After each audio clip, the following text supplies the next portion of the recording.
are back with more My Southern Home, and I'm here with Kelly Maher with Assured Electric and Maintenance. And Kelly, we're going to talk about home automation today. So that means a lot of things to a lot of different people, but let's talk about exactly what that means when someone says home automation.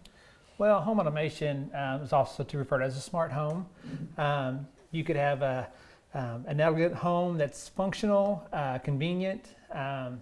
There's so many things you can do with smart homes or home automation, from your outlets to your light switches to your garage doors to your thermostats. You can even get a dog feeder to feed your dog with the smart home nowadays. So. And with the smart home, you basically can operate just about anything inside your home with the touch of a button, no matter where you are with your smartphone.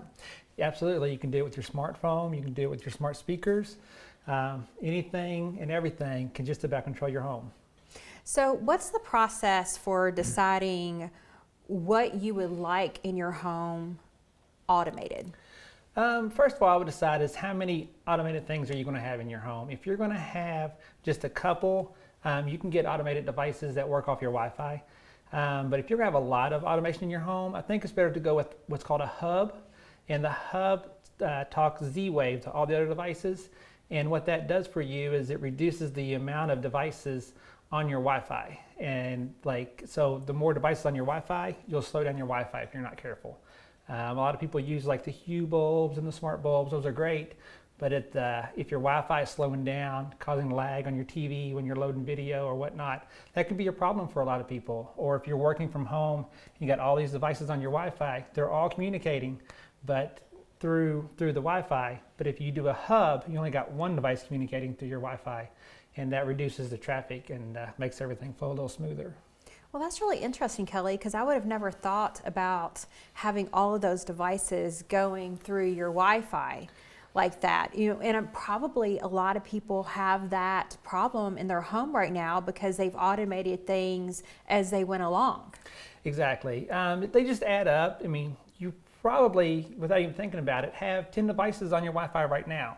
So when you start adding, 4, 5, 6, 7 switches, they're constantly communicating. Now, it's minimal data, but it's still communicating all the time. Well, it all adds up. Exactly, and it can make a big difference. So it depends on how many devices you're going to add. Depends on whether you want to use a hub with Z-Wave or just use a Wi-Fi for just a couple of switches. Well, and you could help people with those Ring cameras as well. Yes, Ring cameras are very handy. I saw several of those, but they're just so easy and convenient is the thing about them. And it's always nice to know what's going on at home when you're not at home.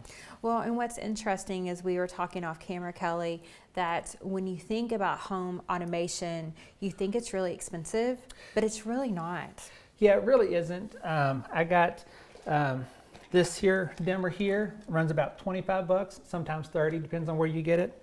But this smart dimmer, does the same exact function as this, but it's a smart dimmer, is only about 32 bucks.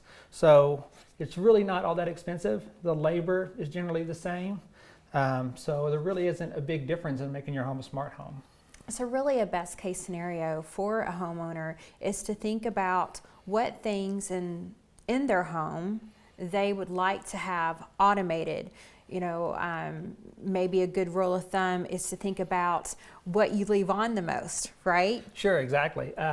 Living room lights, bedroom lights, those are always handy to have on the Wi-Fi switches.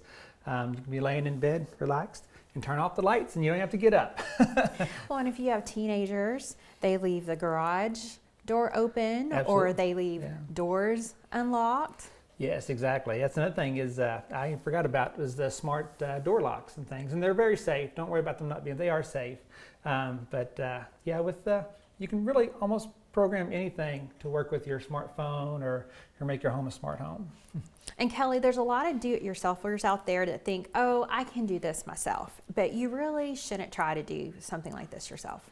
Yeah. So the problem with some switches is they require 120 volts. But some switches only, the switch comes down and it goes back up, and there's not the true 120 volts that you need to operate the switch. So it is best to call an electrician to put these in to make sure that this smart switch will work exactly where you want it to work at. And if not, a good electrician can fix it so that it will work for you. And Kelly, the other big thing when you're installing different switches is the amount of current that's going to that switch. Yes, some fixtures pull a lot of current. You want to make sure that your dimmer is rated for the type of fixture that you have. Incandescent bulbs pull a lot of energy where LEDs don't pull as much, but then again, you also got to make sure you have the right dimmer. So you really should call an electrician before doing any kind of project like this yourself. Well, and that's so important, Kelly, because so many things can happen when you're dealing with electrical currents. And if you do the wrong thing, it could have devastating results. Yes, I've seen improperly wired switches before that have burned up or left burn marks in the junction boxes behind the switches. So you want to make sure it's done right. All right, well, thank you so much, Kelly. We really appreciate it. Thank you, Kimberly. We'll be back with more My Southern Home in just a moment.